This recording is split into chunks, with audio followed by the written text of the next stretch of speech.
ऊपर बैठा है भीरू डरपोक जो मृत्यु के डर से बड़ा भयभीत रहता है। उसका नाम क्या है? उसका नाम है सुग्रीव। सुग्रीव ने देखा कि दो राजकुमार के भेष राजकुमार जैसे दिखते हैं, पर भेष है महात्माओं जैसा।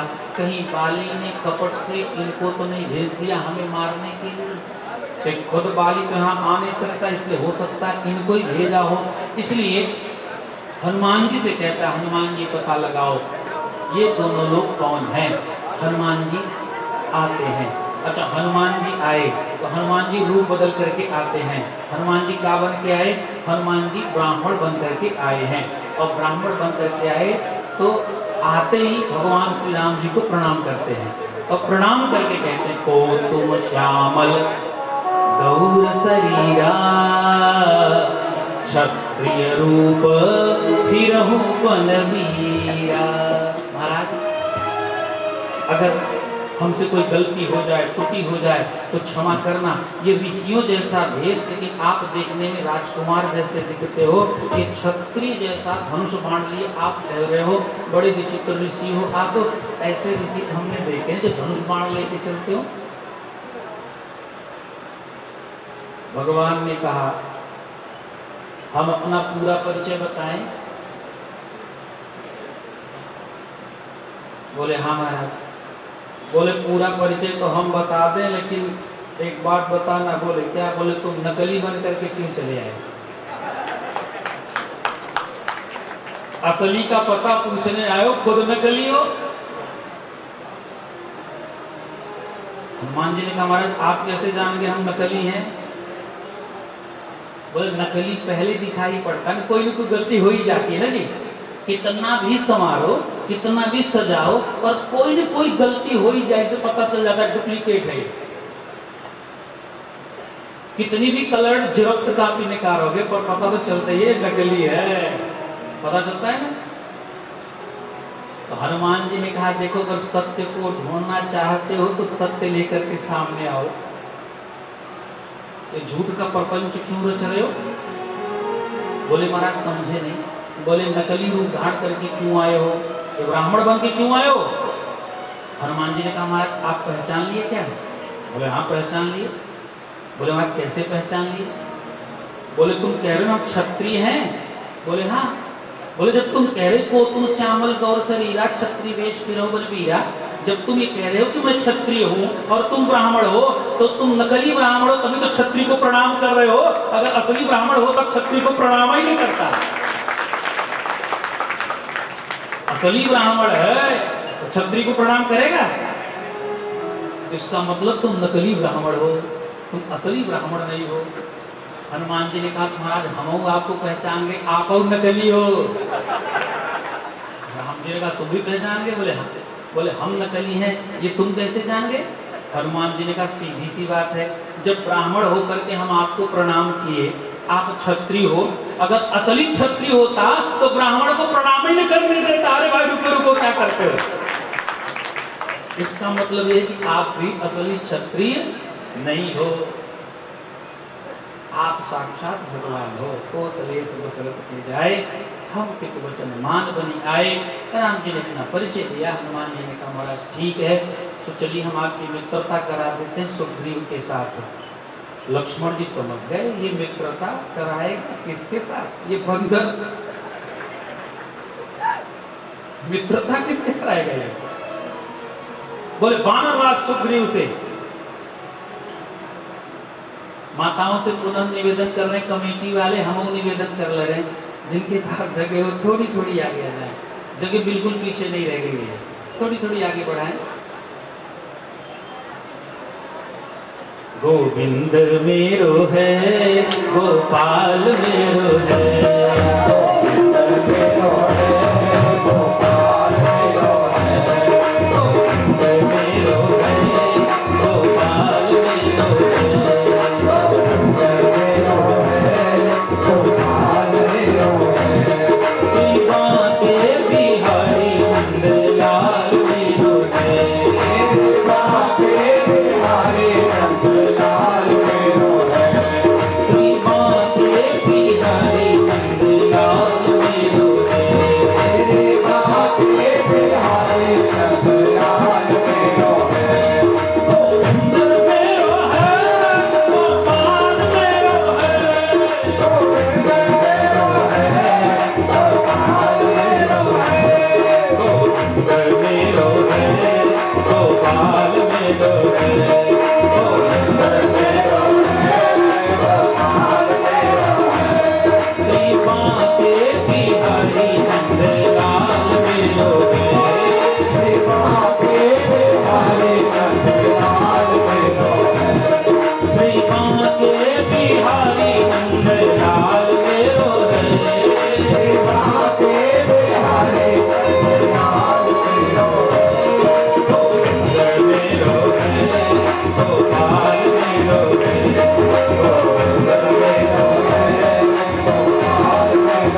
तेहि सन्नाथ मयत्री कीजे, दीन जानि तेहि अभय करीजे। हनुमान जी कहते हैं महाराज, ऊपर एक कपीपति रहता है, सुग्रीव रहता है, आप उससे मित्रता कर लीजिए। लक्ष्मण जी कमरते बताओ मित्रता भी करनी है तो कपीपति से करना है, बंदर से करना है। अरे दूसरे किसी की बात कहा होता तो कुछ समझ में आती। अब ये बंदर के साथ मित्रता कराने जा रहा, ये बंदर हमारी क्या मदद करेंगे? राम जी ने देखा लक्ष्मण जी अभी रुष्ट हो रहे हैं। राम जी वही कहते हैं जो लक्ष्मण जी का मन कहता है। अच्छा, राम जी करते वही जो उनके मन में आता है, लेकिन इस तरह से भगवान लीला रचते हैं कि अंत में लक्ष्मण जी उस पे अपनी सहमति दे देते हैं। राम जी ने कहा अरे भैया अब हम इतनी दूर से पैदल चल करके आए, हमारे हाथ पैर तो वैसे ही थके हैं, अब हम इतनी ऊपर कैसे चढ़ेंगे? ऊपर चढ़ाई नहीं चढ़ सकते। हनुमान जी ने सोचा क्या करें। अब वो कपीपति है, उसको नीचे उतारें तो उसका भी अपमान होगा। राम जी कह रहे हैं ऊपर जा नहीं सकते, अगर ऊपर जाने की बात आवेगी तो लक्ष्मण जी कमक रहेंगे। हनुमान जी ने कहा तो महाराज परेशानी क्या है? बोले हमारे हाथ पांव बिल्कुल थक गए, अब हम ऊपर जाने वाले नहीं है, अब अपने कपीपति से कह दो नीचे आके मित्रता कर लें। हनुमान जी सोचते नहीं, भगवान को लेकर के जाना चाहिए। क्यों? देखो, सुग्रीव है जीव, और जीव जिससे मित्रता करता है वो कब छोड़ देगा कोई भरोसा नहीं, लेकिन परमात्मा जिससे मित्रता कर लेता है वो कभी छोड़ता नहीं है। इसलिए हनुमान जी चाहते हैं कि भगवान चल करके सुग्रीव से मित्रता करें, क्योंकि भगवान एक बार अगर सुग्रीव का बाह पकड़ लेंगे तो फिर छोड़ने वाले नहीं है। अगर सुग्रीव नीचे आएगा, सुग्रीव मित्रता करेगा तो सुग्रीव मित्रता को तोड़ सकता है। क्या सुंदर भाव है गोस्वामी जी का।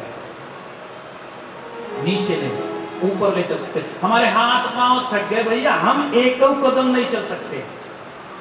हनुमान जी ने कहा दास उपस्थित है, आपको चलने की आवश्यकता नहीं। बोले फिर? बोले आप दोनों हमारे कंधे पे बैठ जाओ। हनुमान जी के कंधे पे राम और लक्ष्मण जी बैठ गए। जब बैठ गए तो हनुमान जी ने भगवान तो हमारे ऊपर बैठे गए, अब कम से कम भगवान के करार बिंदु हमारे सिर पे पड़ जाएं। लक्ष्मण जी बोले हाँ। बोले जरा मेरा सिर जोर से पकड़ लो। बोले क्यों? बोले हम बंदर हैं ना, छलांग जरा तेज लगाते हैं थोड़ी। लक्ष्मण जी ने सोचा ये काका करवाने वालों है। हनुमान जी कहते पहली बार मिले हो, जो इच्छा होगी सब करवाएंगे। राम जी ने पकड़ लिया, लखन लाल जी ने पकड़ लिया। हनुमान जी तो बिल्कुल गदगद हो गए ना। नान्यास प्रिया रघुपते हृदय स्मृति, नान्यास प्रिया, कोई स्प्रिया नहीं चाहिए, संसार का कोई भाव मेरे अंदर घुसे, केवल भक्ति प्रयत शरद को लो। ऐसे भाव है हनुमान जी के। हनुमान जी कहते महाराज कंधे पे बैठ जाओ। कंधे पे बैठ गए और पवन पुत्र हनुमान जी एक ही छलांग में लेकर के सीधे ऋषिमुख पर्वत पे पहुंच गए। उतार दिया दोनों भाइयों को, उतार दिया तो सुग्रीव आता है। सुग्रीव से मित्रता की बात चलती है। तुम हमारी कुछ मदद कर सकते हो? बोले हमारे पास एक सामान है, अगर आप उसको पहचान लो तो हम आपकी मदद कर सकते हैं। क्या है? फिर पूरा से वृत्तांत बताता है कि मंत्रियों के सहित यहाँ बैठा था। उसी समय वो एक अबला स्त्री विलाप करती जा रही थी। उसने अपने कुछ आभूषण फेंके हैं, अगर उन आभूषणों को आप लोग पहचान लो तो हम जानकी जी का पता लगा सकते हैं। राम जी ने कहा आभूषणों को लाओ। सुग्रीव आभूषणों को लाता है, राम जी के सामने रख देता है। राम जी ने पोटली को खोल दिया, और जब पोटली को खोल दिया तो भगवान रामचंद्र रुद्र भी करने लगे। अरे देखो देखो, ये तो सब जानकी जी के ही आभूषण हैं। अरे लक्ष्मण देखो देखो, पहचानो, ये जानकी जी के कंकड़ हैं, ये जानकी जी के ही आभूषण तो है ना। लक्ष्मण जी रोने लगे, भैया ये भी इसमें कुछ नहीं पहचानता। वाल्मीकि रामायण में वाल्मीकि जी ने लिखा। लक्ष्मण जी कह रहे हैं ना हम जानामि के यूरे ना हम जानामि कुंडले नूपुर त्वभि न जानामि नित्यं पादाभिवंदने। मैं केयूर को नहीं पहचानता, माता जानकी जी के कुंडल को नहीं पहचानता, माता जानकी जी के हाथ के कंकड़ को भी नहीं पहचानता। अरे जानकी जी के कुंडल को तू नहीं पहचानता? लक्ष्मण जी कहते नहीं पहचानता। क्यों नहीं पहचानते? लक्ष्मण तुम क्या कह रहे हो? लक्ष्मण जी कहते भैया मैं सच कह रहा हूँ, अगर मैं कुछ पहचानता हूँ तो माता जानकी जी के चरणों में जो नूपुर थे उन नूपुरों को पहचानता हूँ और कुछ नहीं पहचानता। राम जी ने पूछा क्यों? लक्ष्मण जी कहते क्योंकि माता जानकी जी को मैंने आज तक देखा ही नहीं। अब जब जानकी जी को नहीं देखा उनके आभूषणों को कैसे पहचानूंगा, नूपुरों को कैसे पहचानते हो? नूपुरों को इसलिए पहचानता हूँ क्योंकि नित्य प्रति में प्रणाम करने के लिए जाता था, उनके चरणारविंद में नूपुर दिख जाते थे, उन नूपुरों को मैं पहचानता हूँ। ये आभूषण जानकी के हैं। सुग्रीव, ये आभूषण जानकी जी के हैं। सुग्रीव कहता है तो हम मित्रता करेंगे आपसे। राम जी ने लक्ष्मण जी से सहमति दी। लक्ष्मण बता सुग्रीव से मित्रता कर ली जाए? सुग्रीव कहते हैं मित्रता सुग्रीव से, इस डरपोक भीरू से, राघव इससे मित्रता करना बिल्कुल अनुचित है। राम जी ने पूछा क्यों? राम जी को समझा के लक्ष्मण जी कहते हैं राम मैं ये नहीं कहता वो मेरी भाभी ही थी, मैं ये कहता हूँ वो भारतवर्ष की कोई भी अबला स्त्री रही हो, अगर विमान से कोई राक्षस लेकर के जा रहा था, वो स्त्री विलाप कर रही थी, सुग्रीव ने देखा था, उस स्त्री ने अपने आभूषण गिराए थे, उस समय सुग्रीव को चाहिए था अपने प्राणों की बाजी लगा देता और भारत की नारी की रक्षा करता। इससे अच्छा वो जटायुराज गीध था जिसने अपने प्राणों की आहुतियां दी। अभी कपिपति बन के बैठा है यहाँ पे, इसने कोई उद्योग नहीं किया, इसने माता जानकी जी को बचाने का कोई उपाय नहीं किया, कोई उपक्रम नहीं किया। इसलिए ऐसे भीरू, ऐसे डरपोक कपिपति के साथ मित्रता करने की कोई आवश्यकता नहीं है। लक्ष्मण जी ने साफ शब्दों में मना कर दिया। हमने आपसे निवेदन किया, राम जी वही करते हैं जो उनकी इच्छा से होता है, तो लक्ष्मण जी की सहमति ले लेते हैं। लक्ष्मण जी ने मना कर दिया, राम जी ने मित्रता कर ली। क्यों?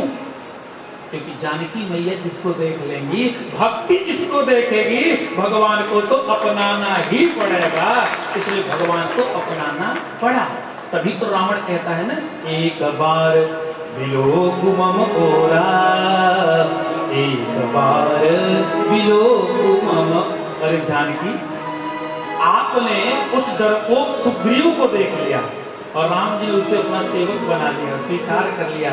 इस पापी रावण को भी एक बार देख लो ताकि राम जी हमें भी स्वीकार कर लें। हमने आपसे निवेदन किया, रावण का माता जानकी के प्रति कहीं काम भाव था ही नहीं। रावण जब भी माता जानकी जी को के पास जाता है तो मंदोदरी को साथ में ले जाता है। कभी अकेले गया क्या? अगर काम भाव होता तो मंदोदरी को लेके जाता है, मंदोदरी को लेके जाता है। क्यों? माता का भाव रखता है। सुग्रीव से मित्रता भई। हनुमान जी ने लकड़ियां एकत्रित की और लकड़ियों को एकत्रित करके जला दिया है, और जला दिया तो शपथ भई है, मित्रता हो गई। और मित्रता भई तो भगवान राम कहते हैं सुग्रीव तो निश्चिंत हो जा, सोनु सुग्रीव मारिहु बाली एकई बान, ब्रह्मरुद्र शरणागत गए न उबरही प्राण। सुग्रीव तो निश्चिंत हो जा, मैं एक ही बाण में बाली का वध कर दूंगा। बाली के बारे में परिचय कराता है, बाली ने क्यों मार करके भगा दिया है इसका कारण भी बतलाता है, और सुग्रीव पर्वत पे ये ऋषमुख पर्वत में क्यों रहता हूँ इसका भी कारण भगवान राम को बतलाता है। भगवान राम जी ने सुग्रीव से कहा है तुम जाओ सुग्रीव बाली के साथ युद्ध करो, मैं उसे बाण मार दूंगा। बोले ठीक है। सुग्रीव जाता है, बाली से युद्ध करता है। राम जी बाण नहीं मार पाए, पर सुग्रीव की बड़ी पिटाई हुई। सुग्रीव की इतनी पिटाई गई कि सुग्रीव की तो नस नस ढीली हो गई। सुग्रीव दौड़ा दौड़ा आया, राम जी से कहता, राम जी क्या करते, खड़े खड़े तमाशा देखते हो? राम जी ने पूछा बात क्या है? बोले इतनी पिटाई भाई, नस नस ढीली हो गई, आपको लगता है? बोले तुम भाग क्यों आए? अरे हम भाग के ना आपका प्राण गवा के आते। आपने देखा नहीं कितनी पिटाई मेरी कर रहा था। राम जी ने कहा भैया तुम दोनों एक स्वरूप वाले हो, मैं पहचान नहीं पा रहा था, इसलिए भगवान जी ने विजय की माला पहनाई, विदा कर दिया है। और विदा किया तो राम जी ने बाली को बाण मार दिया है। बाली नीचे गिरता है, और बाली जैसे नीचे गिरा वैसे ही उसके ज्ञान चक्षु खुल गए। मैं धनुष यज्ञ के दिन निवेदन किया था आप लोगों से, अहंकार के 3 रूप हैं। एक अहंकार है सतोगुणी, एक अहंकार है रजोगुणी, और एक अहंकार है तमोगुणी। रामचरितमानस में भी अहंकार के 3 पात्र हैं। सतोगुणी अहंकार वाले कौन हैं? श्री परशुराम जी हैं। रजोगुणी अहंकार किसका है? बाली का है। और तमोगुणी अहंकार किसका है? रावण के पास है। सतोगुणी अहंकारी का क्या स्वभाव है? बोले सतोगुण का अहंकार बात बात में समर्पण कर देता है। परशुराम जी आए, लड़ाई भई, नहीं लड़ाई भई, राम और लक्ष्मण जी के साथ परशुराम जी का संवाद हुआ और परशुराम जी ने समर्पण कर दिया है, और समर्पण करके जंगल की ओर चले गए। ये सतोगुणी अभिमान है। और रजोगुणी अभिमान की क्या परिभाषा है?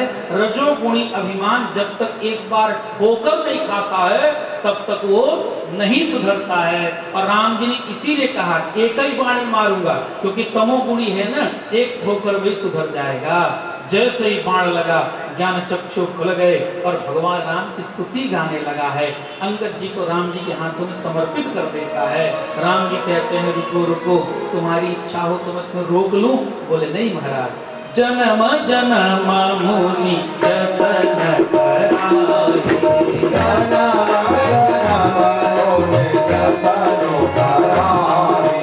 जन्म जन्म मुनि जतन कराई, अंतराम कही आवत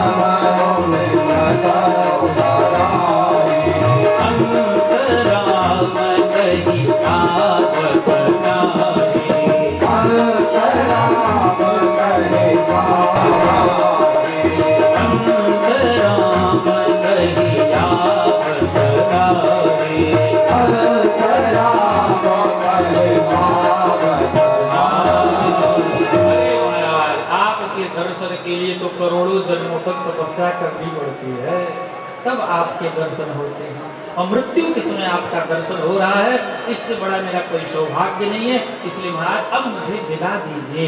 अंगद को समर्पित करके बाली स्वर्ग धाम को प्राप्त करता है। भगवान राम जी ने लक्ष्मण जी को भेज करके सुग्रीव का अभिषेक करवा दिया है। सुग्रीव राजा बन गया।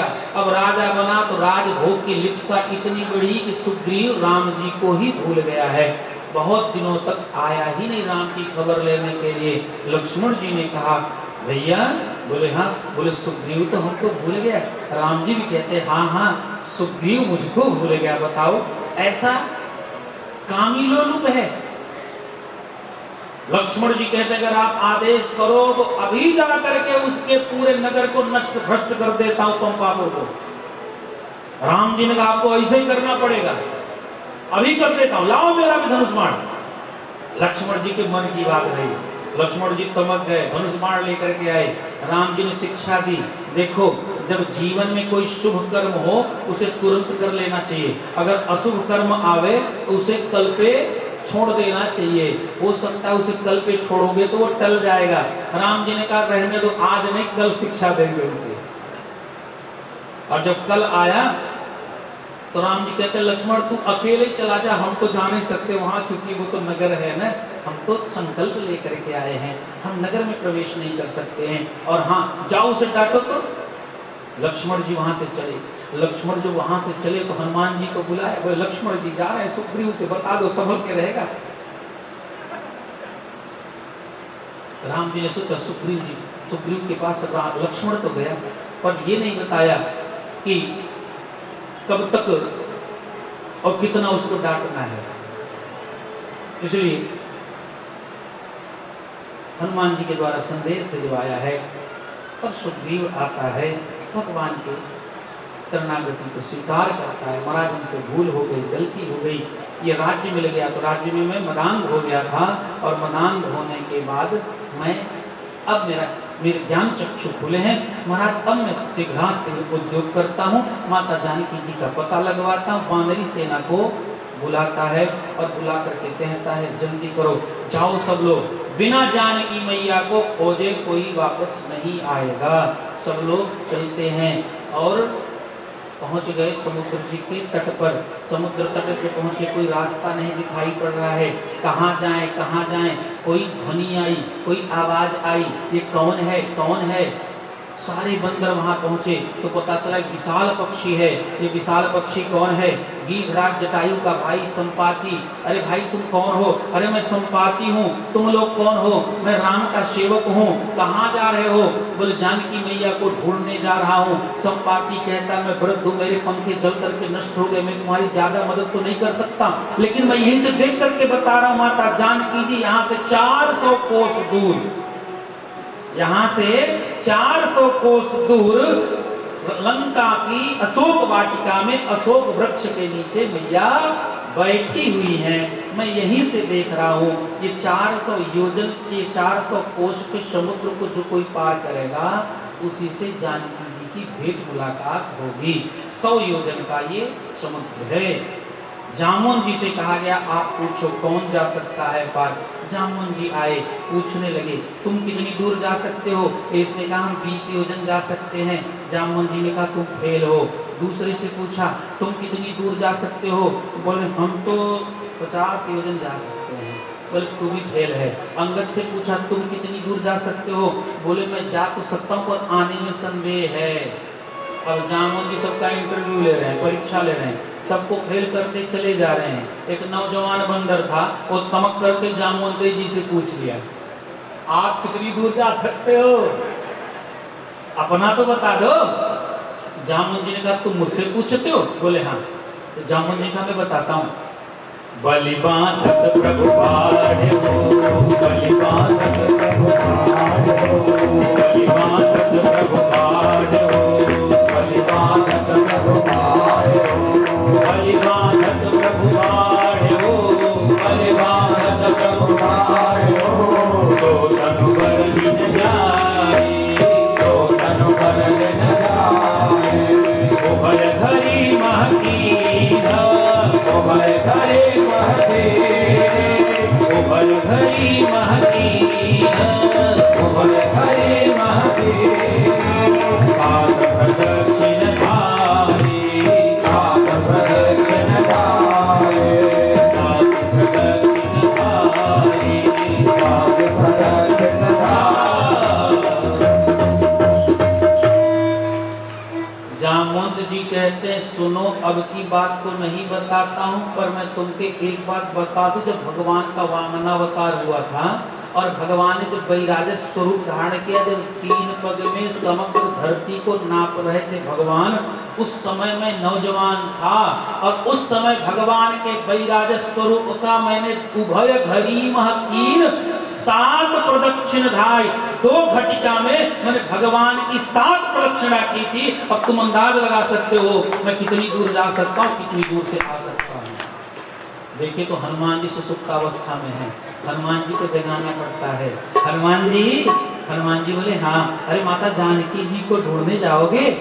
अरे समुद्र कौन? अरे महाराज आप भूल गए अपने आप को। ये समुद्र क्या, ये 100 योजन का समुद्र है। अगर ऐसे ऐसे 100 योजन के 100 समुद्र आ जाए तो भी पवन पुत्र उनको पार कर सकता है। आप अपने आप को जगाओ, अपने आत्मबल को जगाओ, अपने विश्वास को जगाओ। आप अपने आप को भूल गए हो। जामुन जैसा जब मंत्री होगा, आत्मबल देने वाला होगा। कर्ण अर्जुन से कम योद्धा नहीं था, पर अंतर थोड़ा सा था। अर्जुन जब बाण मारते थे तो भगवान कृष्ण भूरी भूरी प्रशंसा कर रहे, देखो देखो वाह क्या बाण है अर्जुन, कितनी दूर जा। ये मेरे से कह रहा था तबला वाला भैया, हमने कहा क्या बात है? बोले जब आप कह दे तो क्या बात है, तो मुझे और आ जाता है बाण और बढ़िया से बजाए। मनोबल बढ़ाना चाहिए ना। तो मनोबल ऊंचा करना चाहिए। हम जामो जिन मनोबल ऊंचा कर दिया हनुमान जी का, और हनुमान जी खड़े हो गए। अब तो जाऊंगा, लेकिन अब सोचो यहाँ पे हनुमान जी की व्यवस्था देखो। हनुमान जी समुद्र पार करने का की ठान लिए, मैं समुद्र पार करूंगा, लेकिन उन्होंने ये नहीं कहा बंदरों से कि जब हम अकेले जानकी जी को ढूंढने जा रहे तुम लोग यहाँ क्या करोगे, तुम चलो राम जी के पास, ऐसा कहा नहीं कहा। क्यों नहीं कहा? इसे तो हनुमान जी ज्ञानी नामात्र में है।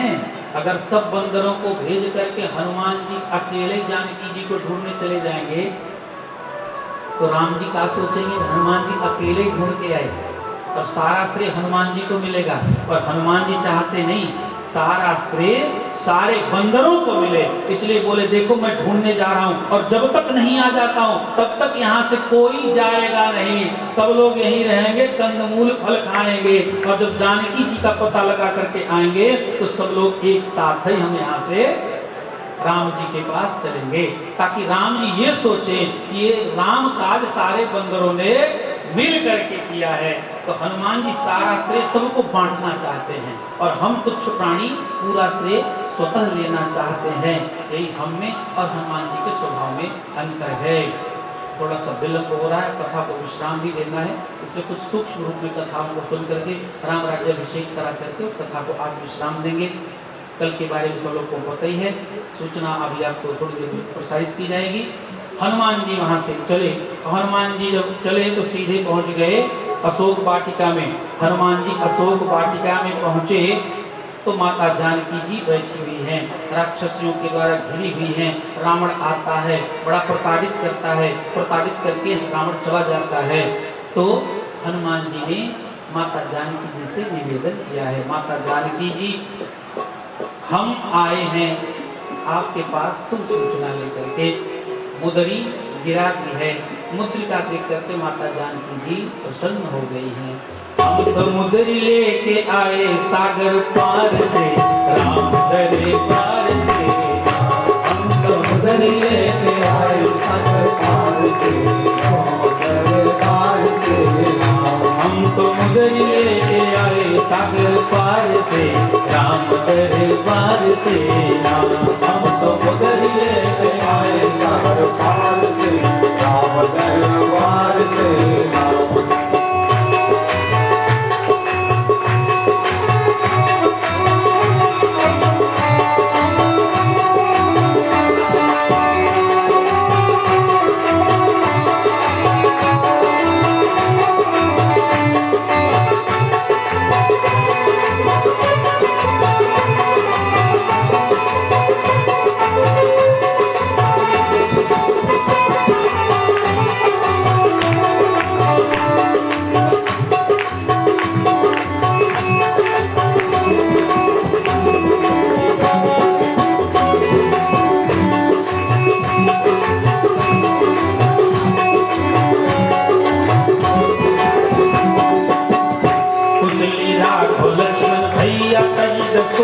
सीता मैया कुशली राघव लक्ष्मण भैया, सीता मैया कुशली राघव लक्ष्मण भैया, तजिद शोक सीता मैया कुशली राघव लक्ष्मण भैया, सीता मैया। मैया मुदरी अब तो पवन कुमार से, राम दरबार से।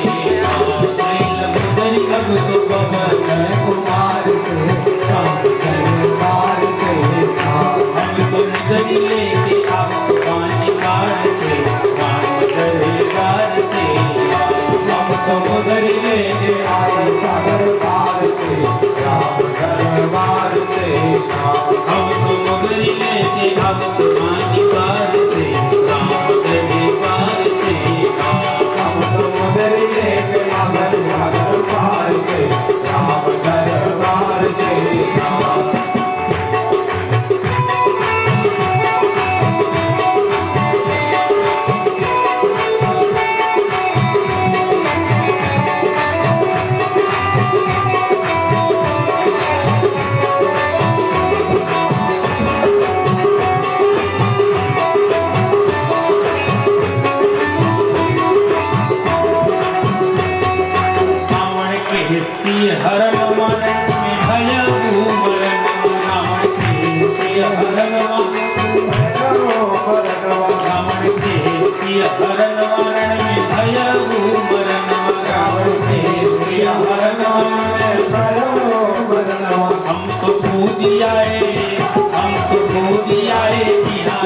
जानकी जी के पास पहुंच गए, मुद्रिका लेकर के गिरा देते हैं।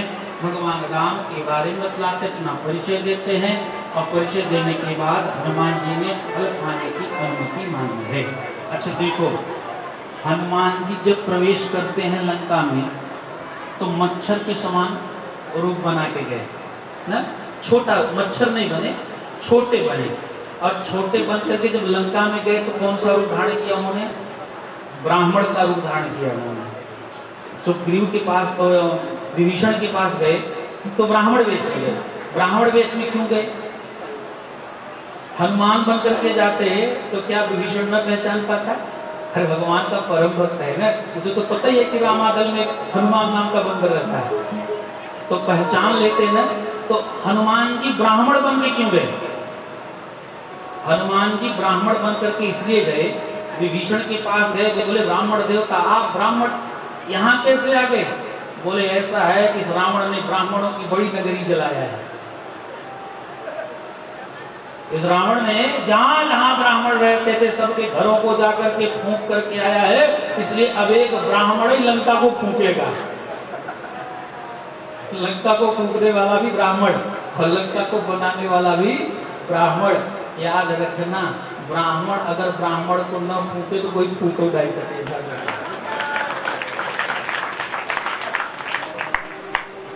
ब्राह्मण अगर ब्राह्मण के पीछे न पड़े तो ब्राह्मण को पीछे करने वाला कोई नहीं है। ये तो भगवान ने सब कुछ करते हुए बढ़िया मंत्र दे दिया, आपस में पटाएगी नहीं तुम्हारी, लड़ते झगड़ते रहोगे। इसलिए आपस में बनती नहीं है। फल खाने की अनुमति प्राप्त कर ली, फल खाते हैं, वाटिका भी उजाड़ते हैं। रावण को जब पता चला बड़ी सी सेना भेजते हैं।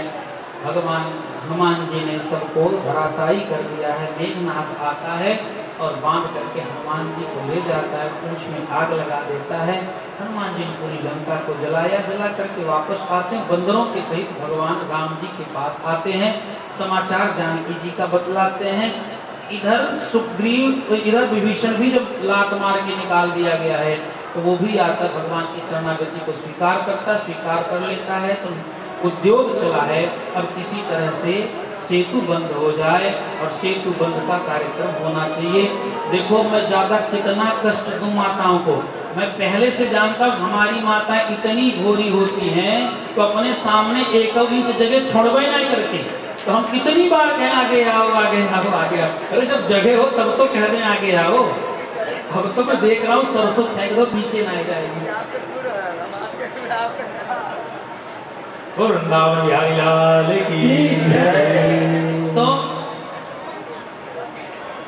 समुद्र पे सेतु बंधन होना चाहिए, इसलिए उद्योग किया गया है। और समुद्र बंधे उसके पहले एक उद्योग किया गया, क्या? राम जी के द्वारा रामेश्वरम की स्थापना की गई है। रामेश्वरम की स्थापना करते हैं भगवान राम जी। लिंग थापि विधवत करि पूजा, शिव समान प्रिय मोहिन दूजा। रामेश्वराय शिव रामेश्वराय, हर हर भोले रामेश्वराय शिव रामेश्वराय, हर हर भोले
आए हैं, हनुमान जी भगवान के स्वभाव के दूत हैं। हनुमान जी जाकर के लंका में केवल फल तोड़ करके खाते हैं और हनुमान जी ने कोई गलत काम नहीं किया।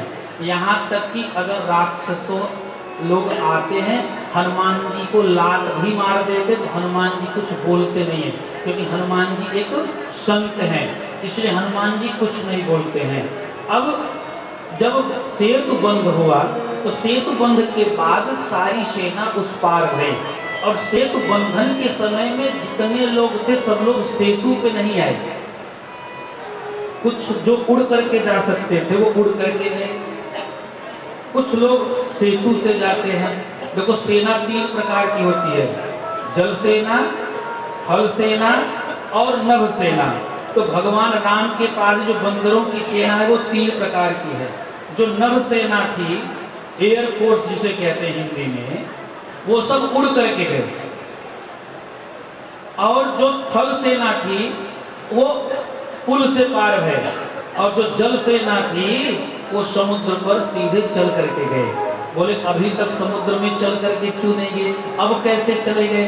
बोले बात ये थी, जब राम जी पुल पर चलने लगे, सेतु पर चढ़े, तो समुद्र के जितने के जीव, वो मकर, वो मत्स्य, वो कच्छप, वो कछुआ आदि सब ऊपर आ गए, और ऊपर आकर के भगवान का दर्शन करने में इतने लोलुप हो गए कि समुद्र का जल दिखता ही नहीं था, वो तो पूरा उन जल जीवों से, जल जंतुओं से पट गया था। तो भगवान की आधी सेना तो उन जल जंतुओं के ऊपर से होकर लंका पहुंच गई। इस तरह से 3 प्रकार की सेना लंका पहुंचती है, और लंका जब पहुंच गई तो लोगों से पूछा गया पहले क्या करना चाहिए? बोले सबसे पहले एक दूत भेजना चाहिए। बोले दूत? बोले हाँ। बोले अब कौन जाएगा? बोले वो अंगद जी जाएंगे। अब हनुमान जी नहीं जाएंगे। बोले क्यों? क्योंकि हनुमान जी संत हैं, हनुमान जी स्वभाव के दूत हैं। और अंगद जी कौन है? बोले अंगद जी प्रभाव के दूत हैं। भगवान का प्रभाव कैसा है ये केवल अंगद अच्छी तरह से बता सकते हैं, इसलिए अंगद जी को भेजा जाए। अंगद जी दूध बन करके जाते हैं, और जैसे ही अंगद जी लंका में प्रवेश करते हैं, तो जब हनुमान जी आए थे तो राक्षसों की आदत हो गई थी वो लात मारने की, तो हनुमान जी तो कुछ बोले ही नहीं। पर अंगद जी जब पहुंचे तो एक राक्षस ने उठा करके जैसे ही अंगद जी को लात मारी, अंगद जी उठा करके घुमा करके दर मारा, और जैसे ही जय मारा वैसे ही जब अंगद जी जाते जितने राक्षस सब रास्ता छोड़ देते, आओ आओ इधर से ही जाओ, इधर से ही रास्ता जाता है रावण के दरबार के लिए। अब बीच में कोई कुछ नहीं बोलता है। हनुमान जी गए तो बड़ा उपहास उड़ाए थे, हनुमान जी ने थोड़ी टिप्स दे दी ना, देखो ऐसे ऐसे करना है। एक तो वहां पे बहुत नाटक करते हैं, दूसरी बात है रावण के सामने जरा सावधान रहना, रावण बोलता बहुत है, रावण बहुत बोलता है। अंगद जी को बता दिया था, अंगद जी बोले ठीक है। और अंगद जी पहुंचे, भयउ कोलाहल नगर मझारी, आवा तपी लंका जेहि जारी। अरे वही बंदा राजा जिसने लंका चलाया है, ऐसा सब लोग कहने लगे। अंगद जी पहुंच गए, अंगद जी पहुंचे तो जितने सभासद थे सब उठ करके खड़े हो गए। रावण ने कहा कैसी बात करते तो हमारे सभासद हो ना? बोले हाँ। फिर बोले फिर शत्रु के दूत को देख करके तुम लोग क्यों खड़े हो गए? सभासदों ने कहा हम खड़े हो गए क्या, हम बैठ जाते हैं? सबके सब बैठ गए। अंगद जी भगवान के प्रभाव के दूत है ना जी। रावण ने कहा कंठ कौन थे बंदर? रावण कहता है बंदर तुम कौन हो? हनुमान जी ने पहले बता दिया था कि रावण कुछ ज्यादा ही बोलता है। हनुमान जी ने कहा बोलने, अंगद जी ने कहा बोलने का अवसर ही नहीं देंगे। और जैसे ही पूछा अरे बंदर तुम कौन हो, वैसे ही अंगद जी ने शुरू कर दिया, मैं रघुवीर दूत दस्कंधर, तुरंत उत्तर लो। मम जन कहीं तो रही मिटाई, अरे मैं राम का दूत हूँ। और हाँ सुनो सुनो, मैं इसलिए आया कि हमारे पिताजी से तुम्हारी बड़ी मित्रता थी, तुम्हारी बुद्धि भ्रष्ट हो गई है, राम से शत्रुता कर बैठे हो, अपनी बुद्धि को सुधार लो, माता जानकी जी को वापस कर दो। अंगद ने कहा ओ ये तो बाली का बेटा है, वो तो मेरा मित्र था। बोले फिर? बोले इसके अंदर थोड़ा सा भेद बुद्धि डालनी चाहिए। अंगद ने कहा सोचते क्या हो, हमारे राम जी शरणागत की बड़ी रक्षा करते हैं, अगर तुम शरण स्वीकार करना चाहते हो तो दसन गहूं तिन कंठ कुठारी, अपने दांत में तृण दबा लो। अभी देखो मैत्री का प्रस्ताव दे रहे हैं पंडित जी। अपने दांत में तृण दबा लो, गले पे कुल्हाड़ी लटका लो, अपने नगर की सारी स्त्रियों को आगे कर दो और खुद पीछे पीछे जाकर के राम जी के चरणों में गिर पड़ो, राम जी स्वीकार कर लेंगे। बताओ ये संधि प्रस्ताव है। दांत में तृण दबा लो, गले में कुल्हाड़ी लटका लो, अपने महल की रानियों को साथ में लेके चलो, चरण में गिरोगे भगवान स्वीकार कर लेंगे। ये कोई संधि प्रस्ताव है? ये संधि प्रस्ताव नहीं है।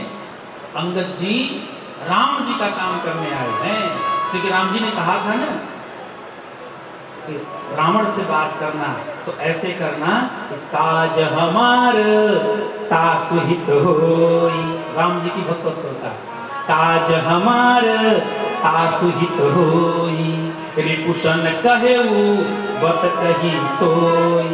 ऐसा करना काम हमारा बने लेकिन हित उसका हो। तो हित किसमें है? रावण का हित है युद्ध में, इसलिए समझौता कोई बात ही नहीं है। रावण ने कहा हो रहा बाली बानर में जाना। हाँ, एक बाली नाम का बंदर था। तुम सही कह रहे हो। अब उसे पता है कि बाली को राम जी ने मार डाला है, लेकिन फिर कहता क्या? हाँ हाँ रहा बाली, हाँ हाँ एक बाली नाम का बंदर था, आजकल कहाँ रहता है? अब वो चाहता था कि अंगद ये बतावे कि राम जी ने उनको मार डाला। तब मैं कहूंगा अरे तुम इतने मूर्ख हो, बताओ तुम्हारे पिता को मार दिया और तुम उसकी मदद कर रहे हो। लेकिन अंगद जी ने क्या किया? बुद्धिमत्ता का परिचय दिया। हाँ बाली नाम का बंदर था, आजकल कहाँ रहता है? अंगद जी ने कहा चिंता मत करो, 10 दिन बाद तुम भी वहां जा रहे हो, जाके पूछ लेना बाली कैसा है। दिल्ली तक गए, बाली कहूँ जाऊँ, 10 दिन बाद तुम भी वहां जाने वाले हो, और जब चले जाना वहां पे तो पूछ लेना बाली तेरा हाल समाचार क्या है। बहुत जल्दी जाने वाले हो तुम भी। रावण ने सोचा ये बड़ा विचित्र है। अरे तुम जानते नहीं मैं रावण हूं। हाँ मैं जानता हूं, लेकिन मैं तो कई रावण को जानता हूं। एक रावण वो था जो हमारे पिताजी की आंख में 6 महीने था, तुम उसमें से तो नहीं हो। एक रावण वो था जो गया था हिरण्यकश्यप के अश्वशाले में, और बच्चों ने खेले खेल में रावण को बांध दिया था घोड़ों के साथ। कहीं तुम वो रावण तो नहीं हो? रावण चुप और कहता कैसे इससे बात करें? अरे हम वो रावण हैं। बोले कौन से रावण हो भाई? बोले जिसने अपने 10 शीश को काट करके भगवान शिव को अर्पण किया, हम वो रावण हैं, शिव भक्त रावण। बोले 10 शीश काट दिए तो कौन सी बड़ी बात कर दिया तुमने? बोले क्यों? अरे तुमने तो केवल 10 शीश ही काटा, इंद्रजाली कहू कहिए नबिया, इंद्रजाल कहू कहिए नबिया, इंद्रजाली कहू कहिए नबिया, इंद्रजाल कहू कहिए नबिया, आतई निज कर सकल सरिया, आतई निज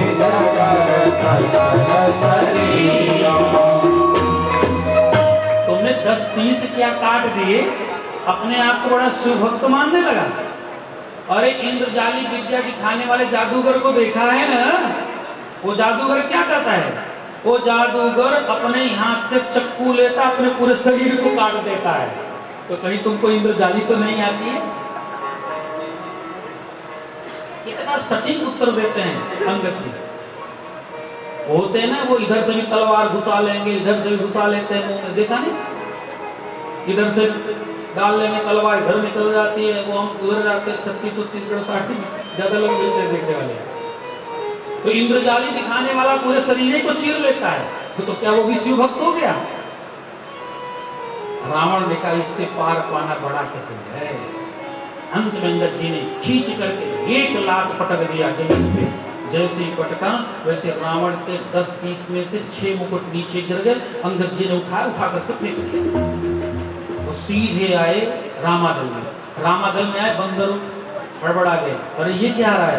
राम जी कहते चिंता मत करो, ये अंगद जी ने रावण के मुकुट भेजे हैं। ये मुकुट नहीं है, ये रावण का धर्म है, ये रावण के वेद आदि ज्ञान है, ये सब अब मेरे पास आ रहे हैं। अब धीरे धीरे ये कमजोर होगा।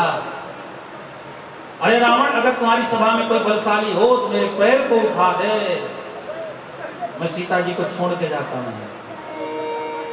अंगद जी ने पैर जमा दिया है, सब लोग थक गए पर कोई पैर को उठा नहीं पाया। बाद में रावण उठा, अंगद ने उसे क्षमा किया और क्षमा करके वहां से अंगद जी चले आते हैं।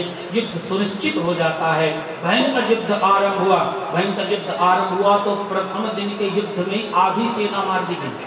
आधी सेना मार दी गई तो रावण बड़ा चिंतित हुआ। मेघनाथ कहता, चिंता मत करो पिताजी, हम हैं ना। मेघनाथ मोर्चा संभालता है, युद्ध भयंकर करने लगता है। युद्ध चल रहा है, कई दिन तक युद्ध होता रहा। वीर घातिनी छोड़े सी साथी, वीर घातिनी छोड़े सी साथी, वीर घातिनी छोड़े सी साथी, वीर घातिनी छोड़े सी साथी। युद्ध में देख करके, समय देख करके उसने वीर घाती नामक अस्त्र को चला दिया। लक्ष्मण जी के हृदय में आकर के अस्त्र लगता, लक्ष्मण जी मूर्छित हो जाते हैं। सायंकाल गई, दोनों तरफ की सेनाएं वापस चली गई हैं। राम जी ने किसी से पूछा, आज लक्ष्मण दिखाई नहीं पड़ रहे हैं, लक्ष्मण जी कहाँ हैं? लक्ष्मण दिखाई क्यों नहीं पड़ रहे हैं? हनुमान जी ने देखा कोई हमारा वीर योद्धा घायल तो नहीं पड़ा है, उसको उपचार की आवश्यकता हो। वो ढूंढ रहे थे कहीं कोई बंदर ऐसा तो नहीं जो घायल अवस्था में हो, और ढूंढते ढूंढते देखते हैं तो भैया लखन लाल जी मूर्छित पड़े हुए हैं। मेघनाथ तो ये कहता है इसको उठा करके ले चलो लंका, लेकिन कोई उठा नहीं पाया लक्ष्मण जी को। हनुमान जी आते हैं, फूल की तरह लक्ष्मण जी को उठा करके लेकर के रामादल में आते हैं। राम जी के सामने रख दिया है, राम जी विलाप करने लगे हैं, राम जी रोने लगे हैं। जामुन जी कहते हैं सुखसेन नाम का एक वैद्य रहता है लंका में, उसको बुलाइए, वही उपचार कर सकता है। हनुमान जी जाते हैं सुखसेन वैद्य को लेने के लिए। सुखसेन वैद्य को लेकर के आते हैं, उसने वो कह दिया संजीवनी बूटी लाई जाए, लक्ष्मण जी के प्राण बच जाएंगे। हनुमान जी जाते संजीवनी बूटी लाने के लिए, राम विलाप कर रहे हैं, राम रो रहे हैं। राम जी कहते हैं लक्ष्मण एक बार तो उठ जा, अब तू खड़ा हो जा, मुझे युद्ध नहीं जीतना है, हम वापस लंका जाएंगे। अगर मान लो हम युद्ध जीत ही गए और युद्ध जीतने के बाद अगर मैं कदापि कदाचित वापस अयोध्या गया मैं राजा बनाया जाऊंगा, और जब राजा मैं बनाया जाऊंगा मैं राजगद्दी पर बैठूंगा, सब छोटे हमको प्रणाम करेंगे, भरत मुझे प्रणाम करेगा, शत्रुघ्न प्रणाम करेगा, मांडवी सुकीर्ति प्रणाम करेगी। लेकिन जब उर्मिला जी आवेंगी प्रणाम करने के लिए, मैं उर्मिला को आशीर्वाद क्या दूंगा, इसलिए तू उठ जा, तेरी आवश्यकता है मुझे। दुनिया क्या कहेगी? पत्नी के लिए अपना भाई त्याग दिया, इसलिए लक्ष्मण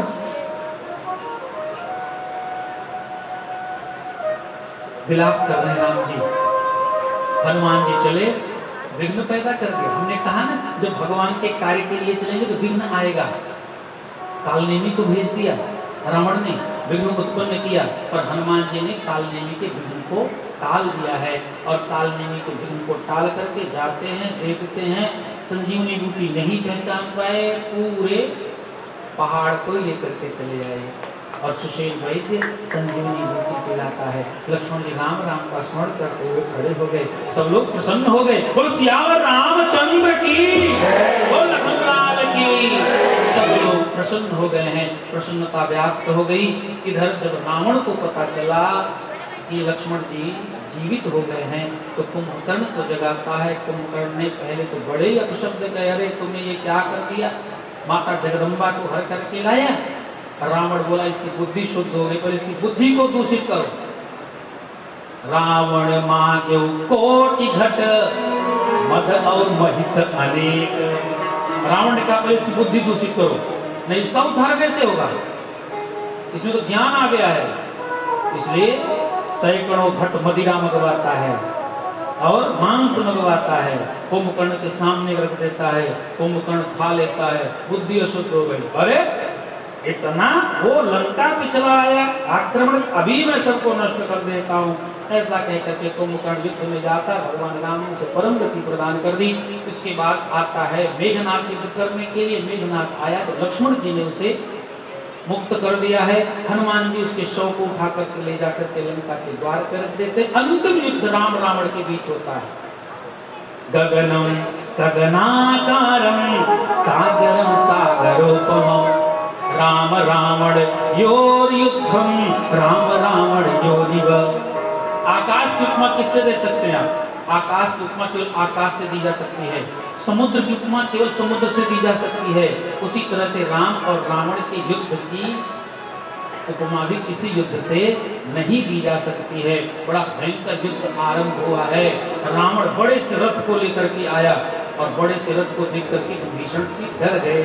रावण रथी बीरथ रघुबीरा, रावण रथी बीरथ रघुबीरा, देखि विभीषण भय बधीरा, देखि विभीषण भय बधीरा।